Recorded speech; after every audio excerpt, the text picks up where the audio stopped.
धन्यवाद के साथ आप सबको जय मसीह की। आज के अध्ययन के लिए मेरे साथ निकाल सकते हैं आप रोमियो की पत्री 12 अध्याय 1 और 2 पद।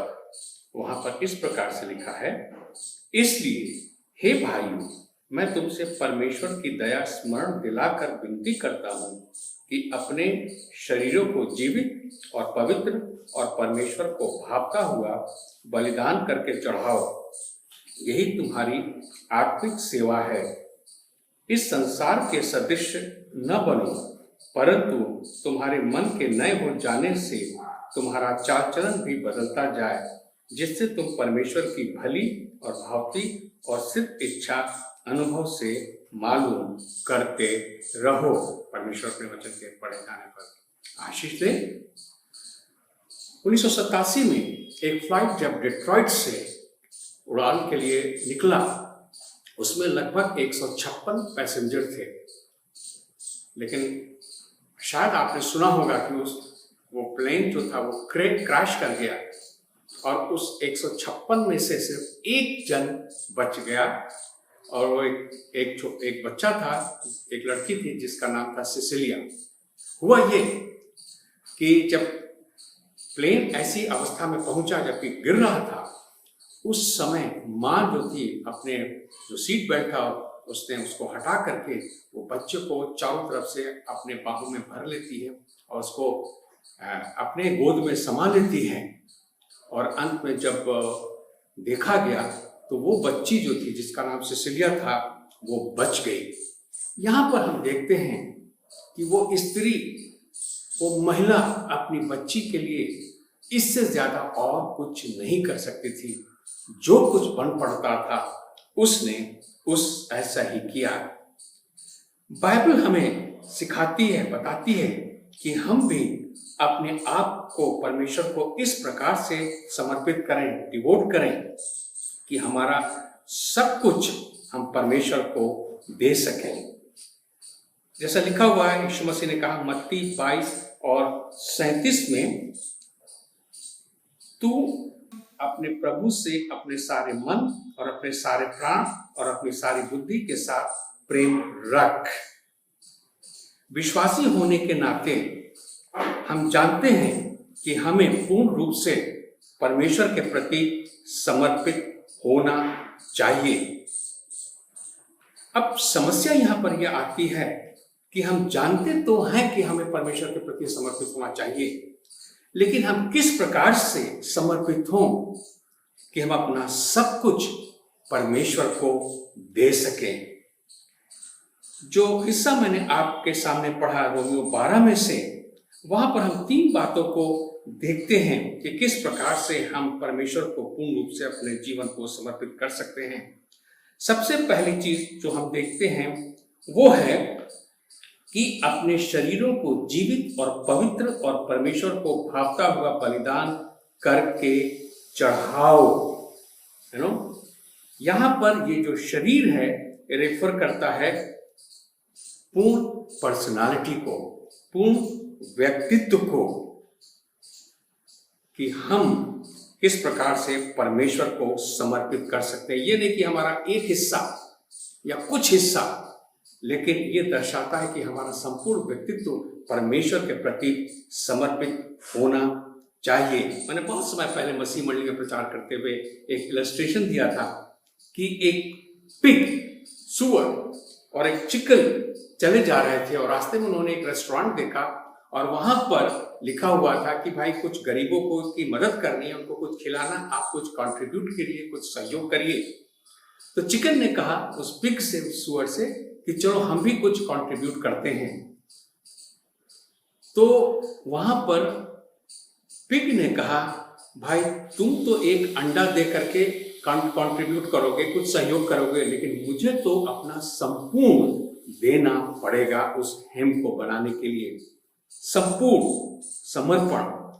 अक्सर देखा गया है कि हम कुछ कंट्रीब्यूशन से ही सेटिस्फाइड हो जाते हैं, संतुष्ट हो जाते हैं कि हमने ये कर दिया, है ना, क्वार में आ गए, वचन पढ़ दिया या वचन सुना दिया। लेकिन परमेश्वर ये नहीं चाहता है। परमेश्वर चाहता है हमारा संपूर्ण समर्पण। तो जो सबसे पहली चीज हम देखते हैं कि क्या हम कमिटेड हैं, हमारा कमिटमेंट, हमारा समर्पण संपूर्ण रूप से परमेश्वर के प्रति है। अगर है तो हमको इसके लिए भी तैयार होना पड़ेगा कि जो कुछ भी आए हम परमेश्वर को समर्पित करने के लिए तैयार हैं। दूसरी चीज अगर हम देखें तो दूसरे पद के पहले हिस्से में लिखा है, इस संसार के सदृश न बनो। जो सबसे बड़ी बाधा हमारे सामने आती है कि चूंकि हम इस संसार में रहते हैं तो हम विश्वासी, हम हैं तो हम परमेश्वर को प्यार करते हैं, लेकिन अक्सर करके हम इस संसार और संसार की बातों में फंस जाते हैं। इब्रानियों 12:2 में लिखा हुआ है कि इन संसारिक बातों से let us run looking unto Jesus, यानी कि यीशु मसीह के ऊपर फोकस करते हुए हम इस संसार की बातों में न उलझें, लेकिन उसकी तरफ ताकते जाएं और तब हम अपने संपूर्ण जीवन को पूर्ण रूप से उसको समर्पित करके दे सकते हैं, देख सकते हैं। तो जो दूसरी चीज हम देखते हैं वो है हमारा फोकस, हमारा ध्यान। क्या हमारा ध्यान, हमारी आंखें संसार की वस्तुओं के ऊपर लगी हैं, सांसारिक बातों के ऊपर लगी हैं, या हमारा ध्यान यीशु मसीह के ऊपर लगा हुआ है, हम यीशु मसीह की तरफ ताक रहे हैं? और अगर हम यीशु मसीह की तरफ ताक रहे हैं तो जरूर उलझाने वाली बातों से हम बच करके हम उसी दौड़ को दौड़ेंगे जो परमेश्वर हमारे लिए चाहता है।